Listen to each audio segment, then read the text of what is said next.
I'm Janie Cohen. I direct the Fleming Museum. Can you hear me? Okay, great. And we are delighted to have you all with us tonight for Eileen Myles' reading. We're very, very excited about this. I want to acknowledge this is the 8th year of the Painted Word Poetry Reading Series, which was established by Major Jackson and is funded in large part by the James and Mary Brigham Buckham Scholarship Fund, which we are very grateful for and really delighted to be able to keep this going. So I am pleased to introduce Eve Alexandra, who will introduce Eileen tonight. And again, I welcome you all, and we greatly look forward to this reading. Thanks.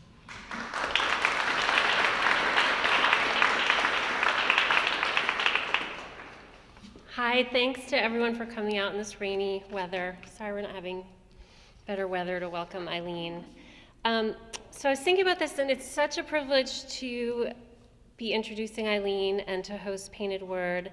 And I want to thank Janie and Christine Farron, everyone at the Fleming, and Major Jackson, who is one of the best poetry citizens I know. And I want to thank all my colleagues in the Department of English, especially Holly Prevent, Tilza Bushner and Bev Cooper, who do all the hard work behind the scenes. I want to thank the Buckham Fund, and I want to thank all my students who are here. Yay! You all came. And I know I told you you'd get extra credit if you asked a question. I don't really know how to tabulate that, actually, but gold star. And I really want to thank you for your brave poems and my sexuality, gender, and identity class, which I'm so thrilled to be teaching. It's so nice not to be the only feminist or the only lesbian in the room. And I just want to thank you for all the brave, hard work you're doing in that class. So I think I'm going to talk for a second, and then I'm going to read off some of Eileen's really impressive accomplishments. I also wanted to say that it's always wonderful to welcome poets, and it's been such an honor to have Stacey Waite come and Mark Wunderlich. And then one of your heroes shows up, and I have friends texting me just saying, take deep breaths, because they knew how excited I was. And I was thinking about this quote that keeps popping up about Eileen, one of the savviest and most restless intellects in contemporary literature. And I was thinking, why restless? Because there's so much work to be done. And this is a poet who, in the words of Allen Ginsberg, is putting her queer shoulder to the wheel. So Myles writes of moving to New York in the 70s to become a poet. I made the model of what I needed there to be. I put lesbian content in the New York School poem because I wanted the poem to be there to receive me. I wanted the poem to be there to receive me. Through her restless bravery and generosity and sheer brilliance, Myles has also created a space in which so many of us are received as both writers and readers. In this space, these poems, although they're full of pleasure and wonder and tenderness, they also demand that we are restless and that we're willing to put our shoulders to the wheel. So hailed as the rock star of modern poetry, I don't know how you feel about that. It sounds good. By Bus Magazine, Eileen Myles is the author of 19 books, including the 2015 collection, I Must Be Living Twice, New and Selected Poems, and a reissue of her seminal work, Chelsea Girls.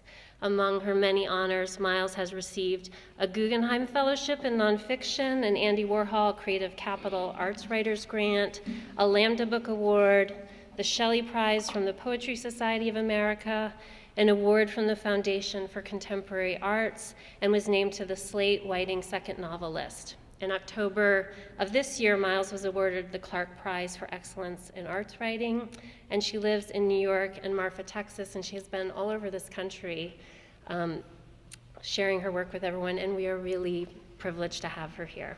So please join me in welcoming her.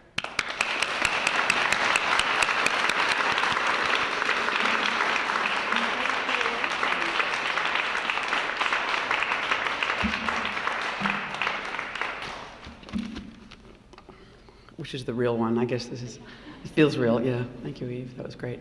Great to be here. This is really fun. I love Vermont, and I've only been in Burlington a couple of times, but I always thought it was cool, so you guys are lucky to live here.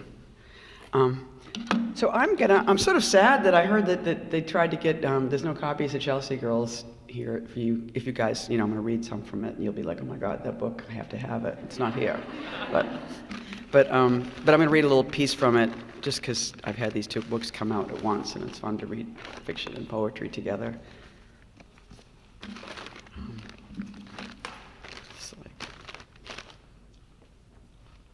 He's like, no, this reading, emergency. It's not.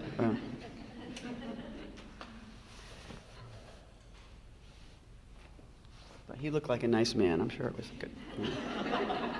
He'll be back. So I'm going to read. I'm going to start with a section from. I have a story called Mary Dolan: A History,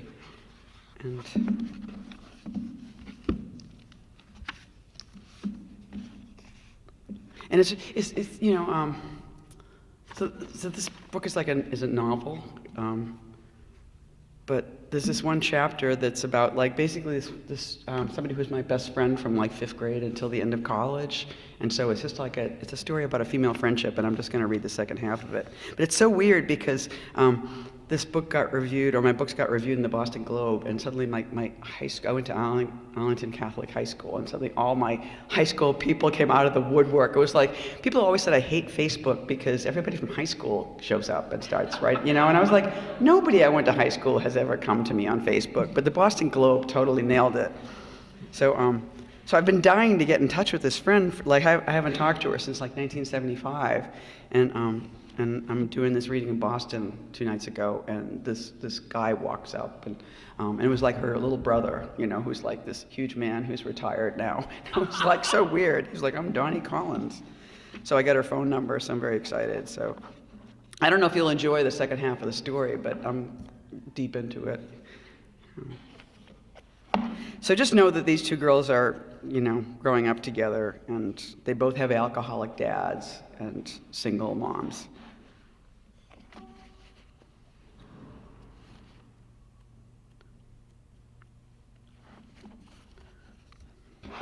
One day my father died. It wasn't a surprise. Watching the fire truck come up the street, the crowd assembling to see him be carried out, it was as if it had happened before. It was so familiar. Then Mary Dolan stepped up. Do you want to come over to my house? We can paint my new room, she added. And that was the clincher. On the 3rd floor in Mary's house, there was this large room with intense eaves. That's where we went when my father died.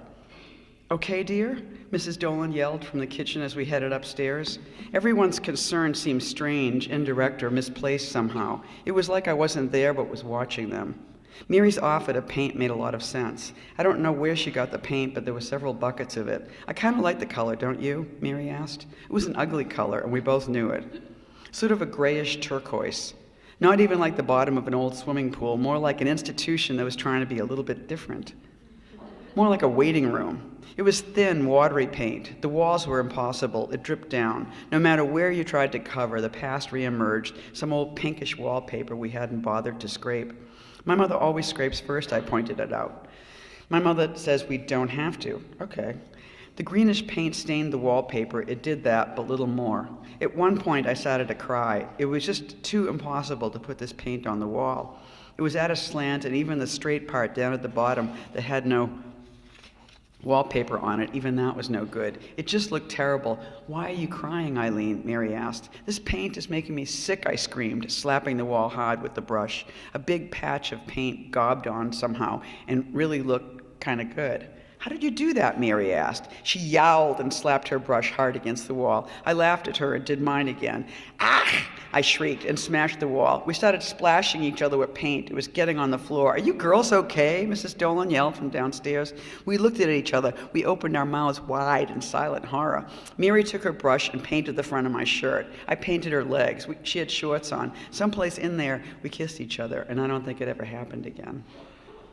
Now neither of us had fathers, and that made us special. Someplace in there, it seemed like we got married. Mary's house was halfway up the street. Mary was in love with me. She really was. Afternoons when I would go home from school, she would tell me how I looked. She said it looked like I floated up the street, that my feet were several inches off the ground. I liked that. There were days when I was dreaming up the street, and there were days when I was dreaming for Mary. At the bottom of the street, I'd be getting ready, being real relaxed, and then the whole moment, the 3-house width of the actual passed by the several windows of her gaze. She may have never watched me again, just that once, but it got me home for years. I have always been afraid I would vanish, would cease to be, if I ever stopped trying to decide who I was, how I looked. Since childhood, I'd always been standing in the excessive glare of my father's eyes, even when he wasn't drunk. When he died, I began to watch myself all the time for fear of being pitched into blackness. I was Mary's boyfriend. I had always wanted to be a boy, to have women love me, to have extra rooms to go into, to be free. There on the soft couch in the Dolan's parlor, as we lifted our tall metal cups of Hawaiian punch to our lips, in that moment, I was male and I was loved. Our friendship hardly existed outside her house. By high school, I actually snubbed her in the halls. It was her fault. She would usually say something very jerky and familiar, like one of our private jokes, in front of my friends. I'd look stunned and move along. My friends would ask, "Who's that?" "Mary Dolan," I'd reply. "She lives on my street." Once I even said, "She's sort of my sister's friend." Mary had 2 sisters, Bess and Helene, and they were as different as night and day, though equally fascinating. Bess was brassy, always had a new boyfriend who was buying her things, a fish tank, for example.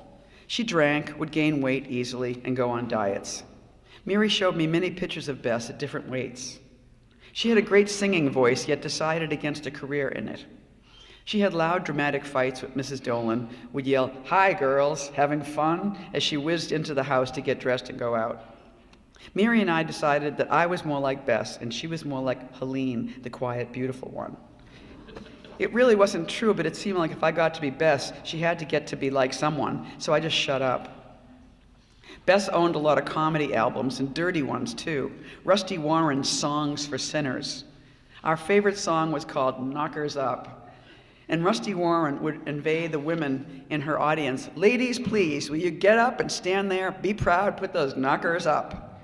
And she would sing a few stanzas of the marching tune, and we would march one behind the other with our chests stuck out, our heads held high, our arms flailing. Often it seemed the phone rang when we were doing this. "We're fine, Mom. We're just listening to music." Bess paid Mary to feed her tropical fish. Around that time, I decided I would be a scientist when I grew up. The ultimate goal was to ride somewhere in a spaceship, but it seemed you needed skills. I had a microscope, then Mary got one too, and we set up a lab in the basement. Bess had worked as some kind of technician in the past, so we used her old lab coats and started a science club. We would make observations of what we saw in our microscopes and record these observations in our book. Our main object of study was dead tropical fish. Often, especially if Mary failed to feed Bess's fish for a stretch of time, there'd be a couple of fish floating on their sides. Those would pluck off the surface and run to the basement for experimentation and dissection. We had a code. Mary would call and say, "2 on the side." I'd rush over. The dissection was a messy business. We didn't know what we were doing, of course. We weren't looking for anything in particular, just stuff that would look good under our microscopes. That usually came down to eyes. A fish eye looking back at you. We recorded it in our book. Helene was simply a movie we liked to watch. Mary assured me she wasn't nice at all, and she never seemed friendly or faintly interested in me. But she was beautiful. She had brown hair and sort of brown skin, and when she got a tan, she looked really great. We loved her in white. She had the same boyfriend, Mucka, forever. He was really handsome and macho, and he wore Bermudas and had great legs. They played tennis. They went on trips. Helene hadn't gone to college. She just had a job, and Mucka dropped out of college because he really wanted to be a state cop. We even liked that. They were the Barbie and Ken of our lives, and we would quietly discuss how they looked after each occasion on which we saw them together. Helene was always watching her weight. Miri assured me that she had steak and salad every night, nothing else.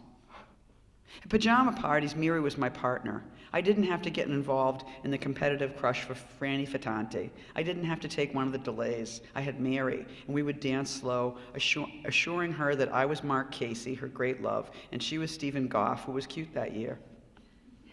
Her passion for Mark was broader and more long-standing. They lived up on the best part of Pleasant Street. His father was a doctor. He had nice sweaters. You knew that he would go to a good school, maybe be a doctor himself. About 15 years later, Mary did marry a doctor. Once Mary offered me a pen and suggested we go steady. I told her it was disgusting. I thought it was queer. Once in bed, she told me about her activities with Carla Ware, and it really slowed up my staying over at her place. Carla was the poor girl on the block. Her mother was divorced and had boyfriends, and often if you came in with Carla, Mrs. Ware would be drinking and sitting on her boyfriend's lap. One day, she brought a whole bunch of us in to see. Both of the Wares, Bill and Carla, had tons of pimples. Improving Carla was something that took place at pajama parties. Cutting Carla's hair. We should have popped her pimples, someone said. That I couldn't have handled. Mary touched Carla's bush in bed. She also touched a breast, and she let Carla touch hers. Carla was so ugly and gross. Stop, Mary, I don't want to hear about this. Both Mary and I smoked cigarettes by the time we got older. I think we might have been in college now. What did we talk about? People who drank too much. We drank instant coffee, tons of it, always on diets. Once in a while, we'd go for a run. Our bond continued to be something about improvement. We'd run the quarter mile at Spy Pond Field, wheezing animal noises coming out of our throats and lungs. Then Mary would pull a wrinkled pack of Salem's out of her running shorts. Here, let's sit down. We'd smoke slowly, looking at the trees and the track. It was an utter necessity, no matter how I felt, to find something I was excited about and tell Mary to dazzle her. We had these reunions. It was something I had to do. The worst was when I graduated from college. It seemed I wasn't a kid anymore, and I couldn't imagine what I could be. I wasn't anything. I got a waitressing job. I needed money to go to Europe in the fall. Mary had another year in school. She majored in nursing. She wouldn't be like me. She came to my house that afternoon and I began the waitressing job. I had a white uniform and a hairnet in my pocket. I didn't want to go to work. I had just graduated. She brought a couple of bottles of Guinness Stout. I got a little drunk. I was so depressed. I was scared. What if I am a waitress, Mary? What if this is it? The look on her face was worse than mine. It had to be. I was cracking. I was falling. I was a shattered piece of junk lying around the pedestal we had built for me. Oh, it was a terrible sight. Then I saw her at a wedding a few years later. I told her I was going to New York, soon, to be a writer. I was leaving town fast. Oh, Eileen, aren't you ever going to grow up? She had one of her big glommy boyfriends in tow. I had come with a girl. I thought that was cool. It was her cousin's wedding, the one she was always jealous of. I never saw her again. I heard her father was dying of liver cancer in a rest home in Nahant, and she took care of him until the end. I heard she married a neurosurgeon from South America who speaks 7 languages and plays, 7 musical instruments. I heard she lives on Comm Ave. I heard she has twins. I heard, Mary, she's always the same. I heard her husband's name is Jose Paris.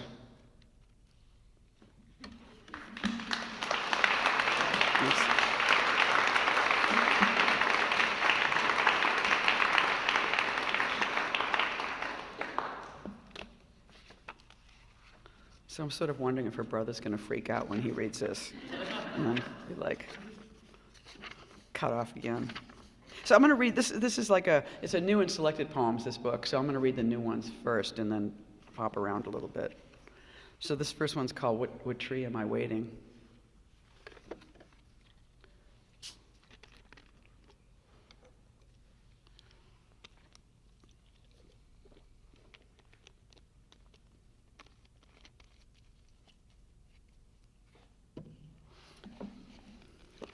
This is a slightly weird setup, I have to say.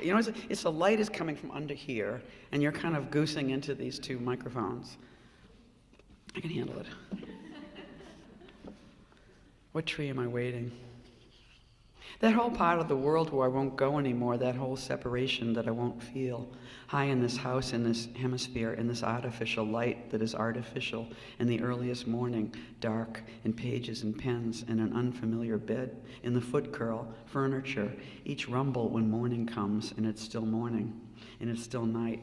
I married a dead girl. We were born in her bloom. Remember that fat bumblebee landed on a lamp? I opened the doors and I forgot, and the house got colder and colder. Where is this house? The seam between boards merely gains my attention. It's dark and thin. I monitor each situation, my bladder growing full. Climb down, climb up. What tree am I waiting? My whole life in weather, waiting for my raft. I'll fly to another island. I'll take a train. Already I know it will hurt. This is the hurt country. I came here to hold the hurt like a bird, like a tree. Traffic has rings. We watch it whirl around, damaging our night. Great continents hold the feelings and the ages. What is mine? Going blind. Great masses of them not going home. The country drew a line because of memory. One said, I feel my heart race ahead. In eternity there is this ache. There is this wakefulness.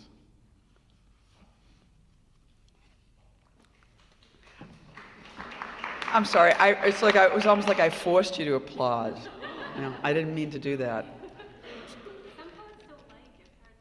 It's a little tricky, yeah. So this one's called Summer.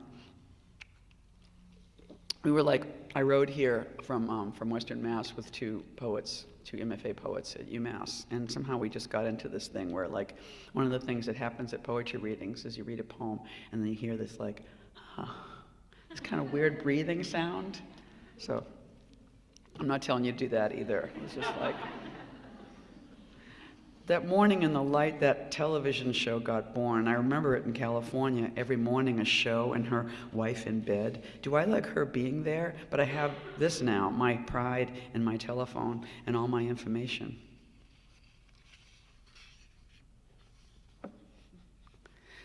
This one's called Prophesy, and I think it's probably night. Oh, you guys up there, it's amazing. Hey.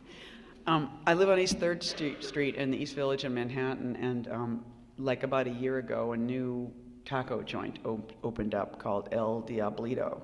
So I'm sort of endlessly in there writing a poem in El Diablito. So there's these devils sneak into my poems. It sounds like I'm having this kind of John Milton thing, but it's just taco joint. And I'm always with the shittiest pen. It's always, I didn't plan to go out and write a poem. So so that's what this poem is coming from. Prophesy. I'm playing with the devil's cock. It's like a crayon. It's like a fat, burnt crayon. I'm writing a poem with it. I'm writing that down. All that rattling heat in this room, I'm using that. I'm using that tingling rattle, that light in the middle of the room. It's my host. I've always been afraid of you, scared you're God and something else. I'm afraid when you're yellow, tawny, white it's okay, transparent, cool, you don't look like home. My belly is homeless, flopping over the waist in my jeans like an omelet. There better be something about feeling fat. What there really is a lack of emptiness. I'm aiming for that empty feeling. I'm going to get some of that, and then I'll be back. Thanks. You were like, I like that one. The one before that sucked, right? It was I felt. This is called London Exchange. And I have utmost respect for you, but in that moment, if I were to get out of your way instead of walking up the stairs to my home, I would have no respect for myself. I didn't know why you couldn't understand this when I told you. Instead, you screamed at me and told me I was rude. And then you said someone of my age should know, meaning that you were adding to the crime the fact that I am older than you. What am I to do? How many days have passed, and I have no reason to think that your ancestors were stolen from their home in Africa. And because of my not knowing that this is true, but thinking that it is possible, it makes me certain that respect next time would be for me to step around. Maybe I could say, quietly joining you for a moment in your vast and ancient sorrow, that was my home.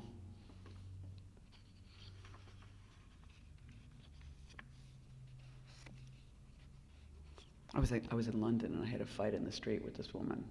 It's just like that thing. Why am I going to explain I'm going to really do one of those explaining the poems night. But you're walking along and you see somebody and that thing where who's going to give.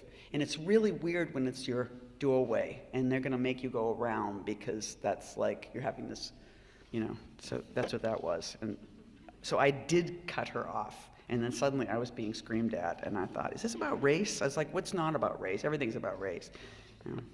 This one's called My Devil. And this one, there'll be more talk, fewer poems, right?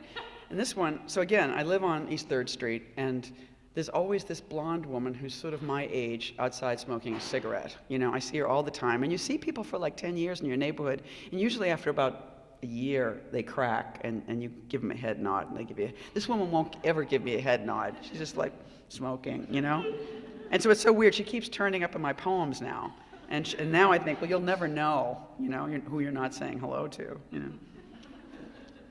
So she's in here, as well as the devil. My devil. Before the sky opens and I drop my tiny ladder, I will inhabit the minds of dogs. Try me on for size. I will lean against the side of the building and smoke my blonde smoke. I will be inside my big car.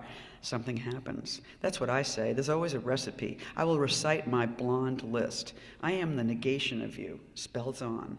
They're reeling us in. I want her thoughts. These cattle are mine. The salad's not bad. The devil is turning into everyone. I'm you for a while. Genitals itchy? That's me. I'm gonna ruin your corn. It's not such a bad idea. Give me that poem. Give me that menu. Give me key. I don't need to come or go. I'm there in your prayer. Mr. President, consider the wish of the tiny child. He is me. Does it taste good or does it look like it tastes good? You don't know. See? Thank you. Oh. This one's called Memory. I lost it, that soft ball I threw in my room across many walls because I love toys. It warmed to my grip, became dirty when splat, and I threw it against the writing on the wall, not hitting it exactly, but with a smile, went out the door to rise over golden hills and descend with a family on a tram ride through graves. You, irreplaceable, the best thing I had, my passion for you, I hope will continue. Summer. And this one's called That Rat's Death. And there was an actual rat on the street, and so I wrote on a piece of paper that rat's death, and it just sort of sat around for a while until it grew the poem. But then more weirdly, it's like a breakup poem, but the thing is you write a breakup poem and then you don't break up and you're like, what am I going to do with this breakup poem? So I had to sort of sit on it for a year or so. So it seems even meaner now in a way, but it was just a sad breakup poem. I'm proud that I fed my avocado to the mice this week. To see that scattered dust around the hole, I felt disappointed the apple had been spared, the throbbing soup, home. He said, it's a storm. It's a storm, I thought. Am I allowed to ask entire questions to take this space alone? You bobbing, you painted in my dog's face so carefully. Some kind of violence stretches the thought so long and allows the horns of words to touch each other. I think of him taking this much space. You don't know about this dish towel, for that matter. Who was I in another time, giving the tales so much? Puzzled that these spices went someplace else they did today in a sandwich? The empty hall into which I am reading, the empty country, an entire country. I wanted all of them. How I would like just one to pick things up in its cities and its rain, its coast, the outer coat. 78 RPM, silly newspapers turning, cat on a porch in other countries nearby, and home ready for me when I have something to say or show, if ever. My empty mistakes, my empty vase, my empty powers of horror, my empty sex. Oh, bring the snow. That rat's death killed me because I would see it for days, over and over. It hardly could be the same rat whose insides whisk the street. We don't think that war is such an incredible mess, but it was just yesterday in an ancient poems years ago in the past. Dying, the balloon just bursts. It cannot bring you back again. The huge, cool breath, the lake doesn't want you anymore, or her arms, her sweet muff or breast, the storm, the past. But no, I won't leave my cheese out for them anymore, and I must be the last person in the world in New York to read him who told us about mice that sing and fill empty auditoriums like us in our singing hearts, our formula for bringing it out, pulling the receptacle apart, watch the tiny ship floating on it, smithereens. I duck the tail, edging over, taking a little bit more. The price of wider concepts is not choosing your drops. Oh, flicking me off, reminding me of you, everyone yell at once. 2 rabbit legs jutting out. I keep my childhood around almost more than everyone, and a mouse can share my house, wet tootsie. It's kind of great, the whole thing is relative. Since I admired his mountains, I imagined I was in his landscapes. But opening packages is occurring all over the place. That's a strong image, and I feel like the smallness is directly rooted. Forgetting to use the new calendar I planned, these marks, I imagined, are the sources, all the milk flooding wildly over the rolling hills and out of the sun's comical eyes. Not tears, but creamy drops of mammalian weather. I'm given real information, and the most difficult part is blindly creating the space where the parts I can't see or even hear spread out like the night in Paris when I walked to the movies. Onto my desk and the surrounding hills, into the bleachers where everyone is pounding themselves bloody in salute of the hunt. All I ever wanted was dinner, or at least his love. The delight I see in him is equally empty for anyone, and probably that's his stealth inner lake. There's a car, a maroon, a colorless oval. I can imagine the seats and the feeling of hearing a song as we're weaving over hills. There's no break. Everybody I ever saw in my seacoast community is already facing the problems, huge and gloomy, I grant you. And the night spills on my keys, which are splayed over the counter, and outside it's light, and they are flipping their cards, every one of them.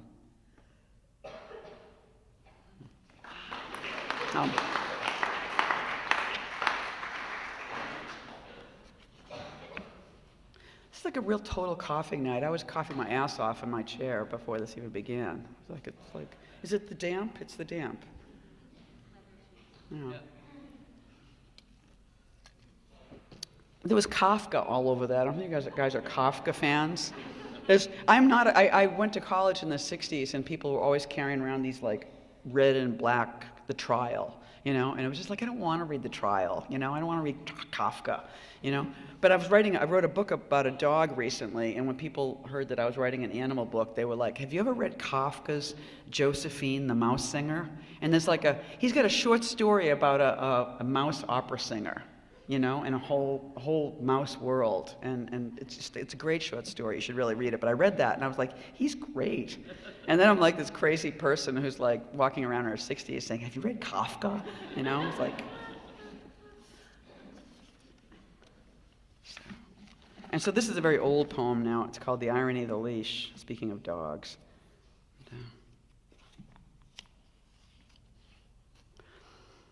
Life is a plot to make me move. I fill its forms an unwitting crayon. I am prey to the materials of me. Combinations create me into something else. Civilization's inventions numb me, placate me, carry me around. I am no better than a dog. My terms are not bark and howl, but I often get drunk and raucous. Often I need to get laid so bad I imagine my howls lighting up the neighborhood, pasting rings around the moon. As a child, I was very in love with the stars. As a human, a victim of my perceptions, it is natural that I should love light. And as a passive dreamer, it is natural that I should be attracted to the most distant, inaccessible light. What do you make of this, friend? I need the reassurance of human voices, so I live with a phone, or I go out and seek my friends. Now, they are always different, these people who happen to be moved by the same music as me, whose faces I like, good voices. I can recognize the oncoming footsteps of a person I like. In this, I am little better than a dog. Sometimes I go to the movies and I sit in the dark, leaving a light and relishing the movements of images occurring in another time, bright and pretty. And though I know very well, as I paid my $1.50 and came in here and chose a seat, a decision based on the condition of my eyesight and my place in society, I may sit in the front or the back. Am I old? Am I young? I know very well that this movie is not real, yet I am often in the grips of fears more real than those my own life throws up for my unwilling complicity. And I am visibly shaken, often nearly screaming with fright and revulsion, yet I know it is not real. Movies have caused me to become an artist. I guess I simply believe that life is not enough.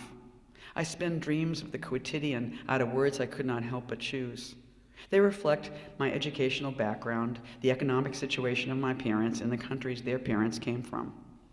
My words are also chemical reflections.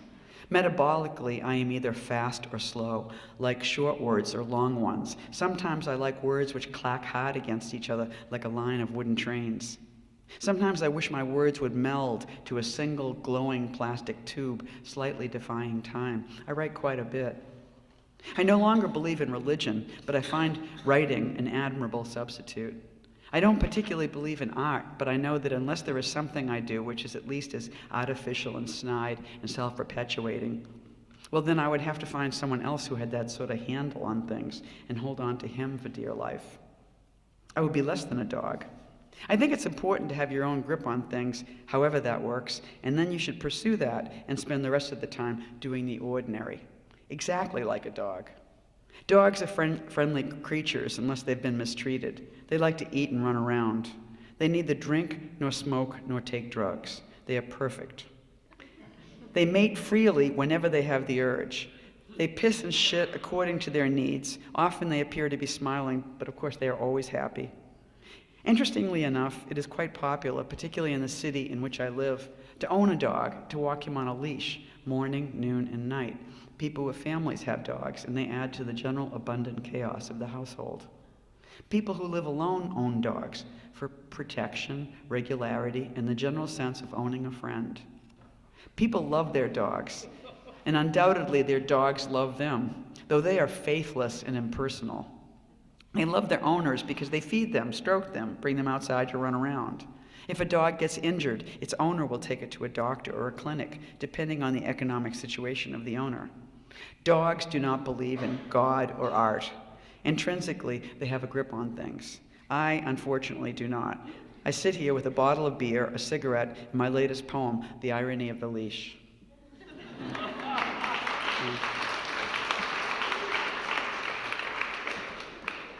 I'll just read a few more. What time is it? My watch broke. This 6:45. Do you know when I started? Maybe a couple more poems, and we'll do the Q&A. That feels right. Cool. Okay. Sad, happy. Hold on. Let me see. Okay, I'm going to read one that's very. Okay, 1, 2. Okay, these are them. Peanut butter. I am always hungry and wanting to have sex. That is a fact. If you get right down to it, the new unprocessed peanut butter is no damn good, and you should buy it in a jar, as always, in the largest supermarket you know. And I am an enemy of change, as you know. All the things I embrace as new are in fact old things re-released. Swimming, the sensation of being dirty in body and mind. Summer is a time to do nothing and make no money. Prayer is a last resort. Pleasure as a means, and then a means again with no ends in sight. I am absolutely in opposition to all kinds of goals. I have no desire to know where anything is getting me. When the water boils, I get a cup of tea. Accidentally, I read all the works of Proust. It was summer. I was there, so was he. I write because I would like to be used for years after my death. Not only my body will be compost, but the thoughts I left during my life. I was a woman with hazel eyes. Out the window is a crooked silo. Parts of your body I think of as stripes, which I have learned to love along. We swim naked in ponds, and I write behind your back. My thoughts about you are not exactly forbidden, but exalted, because they are useless, not intended to get you, because I have you, and you love me. It's more like a playground where I play with my reflection of you until you come back, and into the real you I get to sink my teeth. With you, I know how to relax, and so I work behind your back, which is lovely. Nature is out of control, you tell me, and that's what's so good about it. I'm immoderately in love with you, knocked out by all your new white hair. Why shouldn't something I have always known be the very best there is? I love you from my childhood, starting back there where one day was just like the rest, random growth and breezes, constant love, a sandwich in the middle of the day, a tiny step in the vastly conventional path of the sun. I squint, I wink, I take the ride.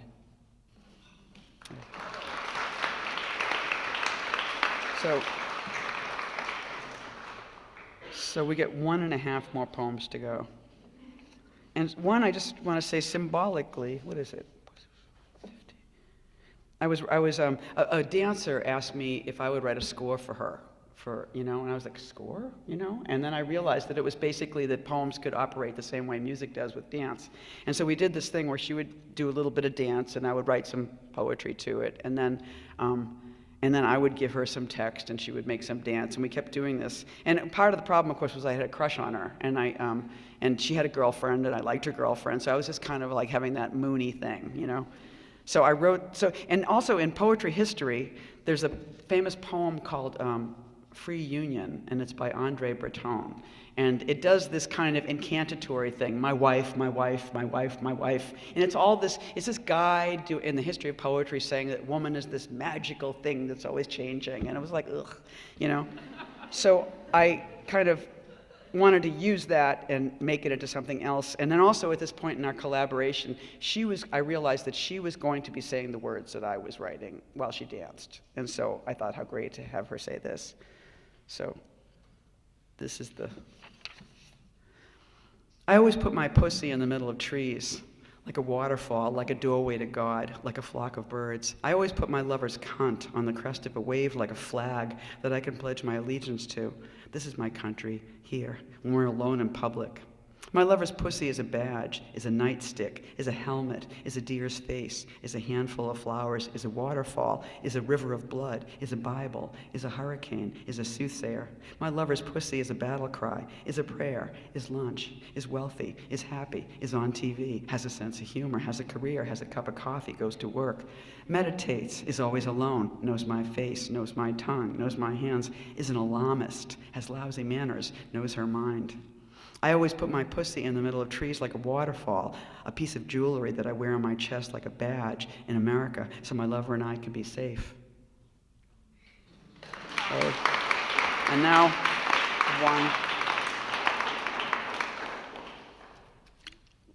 This one's called Shh. I don't think I can afford the time to not sit right down and write a poem about the heavy-lidded white rose I hold in my hand. I think of snow, a winter night in Boston, drunken waitress stumble on a bus that careens through Somerville, the end of the line where I was born, an old man shaking me. He could have been my dad. You need a ride? Wait, he said. This flower is so heavy in my hand.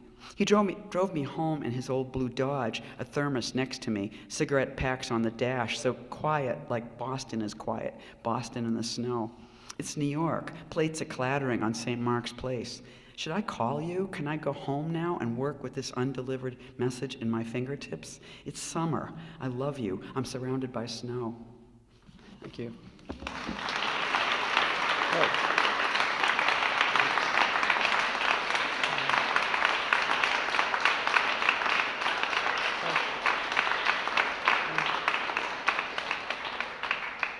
Do you want to? Yeah. Okay, so I'm just going to let Eileen take the questions. And Okay. I think sometimes if you can repeat them back, it's hard to hear. Okay. in the back. Question? Hi.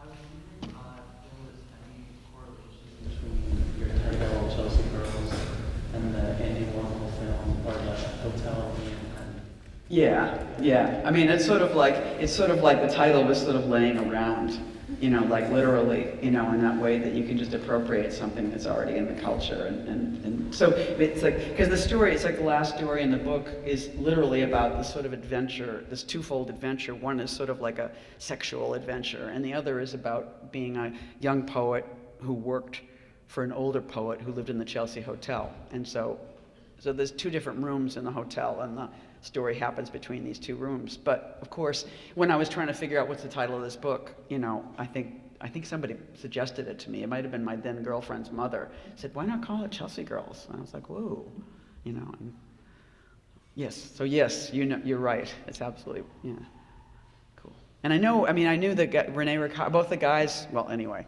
they're friends of mine. The guys in that movie. I like you. Anybody else?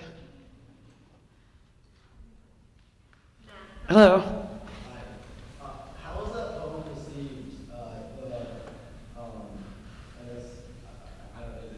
lover's pussy? The pussy poem. Well, it was received repeatedly. It was sort of. I mean, it was sort of, like I wrote it in the 90s, and it was sort of like in the 90s, it was very like, it was at the height of the AIDS crisis, and there was this very, act up and all that, and so there was like, both straight and gay people, everybody was pro-sex. It was like, everybody was supposed to talk about sex as much as possible all the time.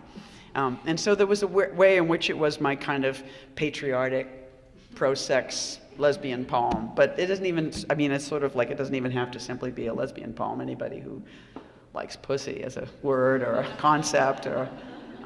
But interestingly, it has a future now because there's a TV show, Transparent. Did you ever watch that show? And watch it. Season 1 has already happened, but in season 2, they use this poem because one of the characters falls in love with somebody else. This is actually kind of a character based on me. It's very weird. And so there's a poet character with a different name, but somehow in the same way that, like, if I was an actor, I would work under another name. So as it turns out, my poems are working under the name of somebody else in the show, though I get credit at the end. So it's going to be another big bang for this poem. I think of it most of all, besides liking the poem, I think it's a feminist act because it's always like being the female and taking it back in this way.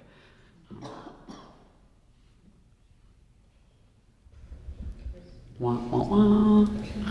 Hi, I'm really interested in your style of poetry, and I was just wondering what writers influence you to be more. Just a wide number of, it's sort of like the older people that influenced me were like, Allen Ginsberg and John Ashbery, and I love Lucille Clifton. There's a woman from, Laureen Niedecker was a poet from the 30s that lots of us are discovering right now. She's incredible. Alice Notley is my friend, Ray Trout. So it's just kind of, I come out of a sort of a, like I came to New York in the 70s and I met, Allen Ginsberg and John. It was sort of like it was kind of St. Mark's Church was like in the 70s and 80s, and still it was kind of like the New York School Church, the kind of beat church. It was sort of saw itself as the experimental avant-garde poetry church. So it was just like, that's my version of graduate school was there. And so I just went for 10 years, I just went to every reading that ever happened, so Charles Bukowski read there and Gwendolyn Brooks read there. So I had, very wide exposure, but I love experimental work and incantatory work and revealing work. But, I think all of us read all over the place. There's lots of wrong poets I read, like once you decide what a camp is, you secretly read outside of it and stuff, But it's like, and I think right now, I think some of my favorite poets are C.A. Conrad, Ariana Rines, Erica Doyle, Simone White. There's like a ton of great new poets, writing right this second. So it's always exciting. Thanks. Hello. In class the other day, we read your An American poem, and we had a long discussion about your use of Kennedy, like the Kennedy family. Right. I was wondering if you could speak to that and just like where you were coming from and what moment you were in when you wrote this poem. Right. Well, part of it's generational because I definitely come from a generation where in Boston in the 60s and 70s, like every house had a picture of John F. Kennedy and the Pope. Basically, it was sort of like and then Jesus Christ. It was sort of like there was a certain. So you just got hammered growing up in Boston at that time. You just got hammered over the head with Kennedy. But also like I'm from a working class background, and there was a lot of question about. I think it's a real narrative in America about who gets to be an artist, and I think the idea is that you've got to be sort of at least middle class, and then you can go and live in bohemian poverty for a while and get all the real stuff, and then you kind of reclaim your middle class, position, with all this gritty knowledge and stuff. But it's tricky when you come from the lower middle class or working class and you grew up with the sphere of poverty, and yet you've got to perform poverty in order to have this time to grow up and be a poet. And so I think I always had lots of, and I worked when I was in high school, I worked in Harvard Square, so I had a creepy kind of Jay Gatsby fascination with the upper classes and private schools and prep schools, and sort of always thought I, belonged in other schools rather than Catholic high schools. And, I didn't have a great education, but so I would, like study the preps and how they dressed and so on and all that. And so I think I had a little bit of a fantasy that I was actually, it was like a private joke that I was actually a rich kid playing poor. I thought somehow or other it was too scary just to be as poor as I was. And so I kind of had this. So I had that idea for a long time. And then I think I was really literally on a train talking to somebody. And I just, out of the blue, I said, I actually come from a very rich background. And I saw her face was like, oh my God. And then I thought, oh, it kind of came to me. I was like, I can use that feeling I've had all my life, and I can write about it, except I can claim to be a Kennedy. And the thing that was so much fun about it, of course, is that, because I always, I watch Allen Ginsberg be the only poet, or Muriel Rukeyser was another poet who was writing in the 60s and 70s and 80s, who they both always, wrote about politics. And not many poets did, in a way, because you had to figure out how to manage that.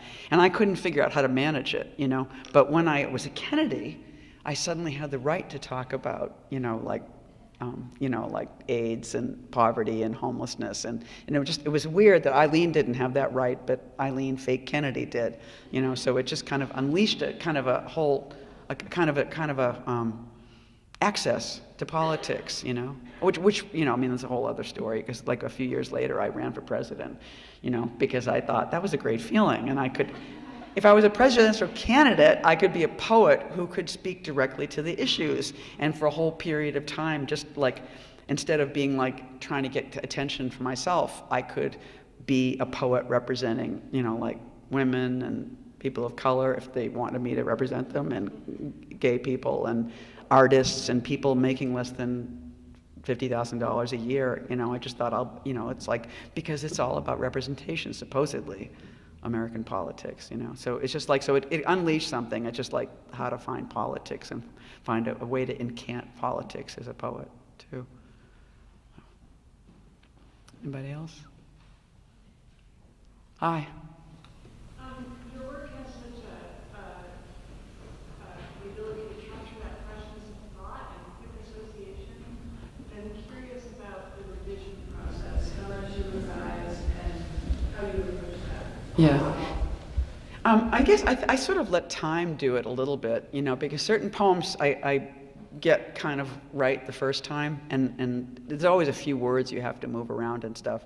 But other poems that I think for me, the thing I'm most excited by is like leaps in the context, like it's sort of like when you overspeak and you kind of over-explain and stuff. And so I love to, cut whole sections out and just jump over, because in part I feel like nobody's listening that closely. I think one of the things, when people hate poetry, I think what they really hate is the person who's so careful about each word. The word is so important. And I just feel like it just right away gives you this feeling that somebody's being really ponderous and making me listen to every goddamn word. And it just always has something to do with authority and preciousness. And I feel like that's not what poetry is about to me. I feel like it's the exciting flow of language and all the lost words and all the overheard things, and then a sound in the sky. And, it's like the whole concatenation of life and the mess of it, kind of. And so it's when so I've given myself permission to kind of assume that you're not hearing all the words, and so I then get to take out whole chunks. And it's like, because nobody's listening to, I don't want that kind of attention. I want people to feel like there's plenty of holes in my work so that you can come and go. And that's how people used to listen to opera, right? They would just bring all their food and they'd camp out and listen and then hang out for 8 hours, and people would roll over and make out and just walk out of the room. And, and I feel like even a poem, even if it's a short thing, it should offer that kind of liberality. That it's like some of this is very specific and very intense, and some of this is really spacious, and So I think editing for me is about maybe creating that space in some way, So sometimes I feel like it's very specific what I'm talking about, but then suddenly I leap over, and it's like you change the station and you're hearing something else, and I feel like absence is my form of abstraction, but I think it's probably everybody's, like making a shape around what's not there. Anything else? Whoa. You and then you. Yeah. But you. You have a really intense confidence in all of your poems, and I was wondering. Confidence? Yeah. And I was wondering if that is something that is sort of developed, like over time, or just like the sureness of your voice, or if that's something that has sort of always just been there for you as a thinker, as a writer. Well, I think I can remember at a certain time in writing poetry where I started to feel like there was something recognizable, that I started to understand what my material was, kind of, because I admired poet Gary Snyder. One of the beats has this very walking down a mountain kind of guy, and stating nature and stuff. But there's a pace. I hardly ever think of him talk. I never teach him. I never think or talk about him. But there's like a pace in his work that was very palpable, and I really admired that. And it was in his speech. And I think too, it's like when I briefly went to graduate school in New York, and at that time, people were talking about dialects, and they were talking about race, and they were talking about that there was black English. This was like a new idea, in the 70s. And I was like, well, I'm from this particular white working class background. There's a patois that was very Boston, very, and I was just like, why can't I use that in some way as my, and of course my English has changed. It's like we always speak in all these multiple vernaculars, and so I feel like the more languages I had, the more I could use. But also I feel like I'm just listening. At a certain point in time when I started to write, I thought, am I crazy? Because I felt like I was kind of hearing something, and I was sort of almost working for something that's not quite Eileen. That I kind of. I'm like her secretary or something, and I have a crazy Irish grandmother who's really important to me, who's, been gone for most of my life. And I thought, is it her? Is it her talking inside of me? So it's like, I feel like the act of writing is the act of listening too, and so I almost feel confident because it's not me, and increasingly it seems like me, it looks like me, it sounds like me, but I still feel like I can feel that gap, and I feel like I get a lot of freedom out of that, And there's a person way back there. I was wondering how important form is to you, and when you're starting new poems, do you have an idea in your mind what the form of the poem will take? You're going to have to repeat some of that because I heard performance. Okay. How important is form to you? Form. When you're like forming the poem, and when you're starting writing a new poem, do you have an idea in your mind what the poem will look like, or do you let it kind of organically make it? Yeah. Well, once in a while, I feel like, I think all of us, most of us, at some point write a sestina, or a sonnet, or you're writing a little poem and you think, oh, maybe it's 14 lines. That's a way to decide when this poem ends, So I've worked and received forms, but mostly it's just like I think of form as something that kind of accrues and sort of grows, like that Pussy poem. The form is an incantation, which is like the oldest poetic form there is. It's like a flip book.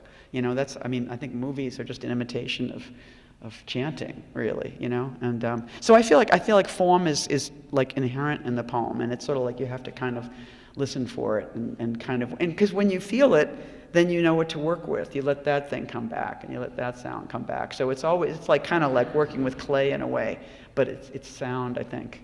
But I think it's sort of like there's no poem without form.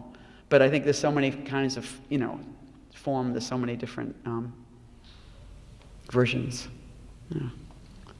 We should go see if you have a chance to find books, but can you, since you've been traveling all over and reading Uh-huh. and talking to people and on planes and buses, can you just, what's the word on the street? I don't know if you have a sense of what the vibe or the energy is around poetry right now, just since you're going all over. Really good.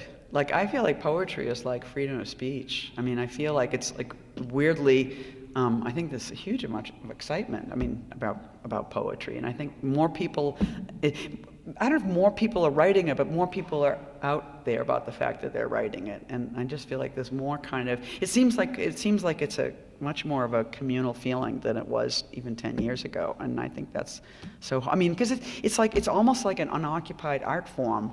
Even though it's always occupied, it just doesn't somehow get credit for the place that it fits in between everything, And so I think it's like a really, I don't know, I never say the word rad, but I feel like I want to say, it's like a very rad moment for poetry, I just think, because you can use it, because everybody can use it for whatever purpose, and I think that's so exciting and it's so available. And people just need to, we need spaces to meet, and poetry is one of those spaces, You can't take it away from us.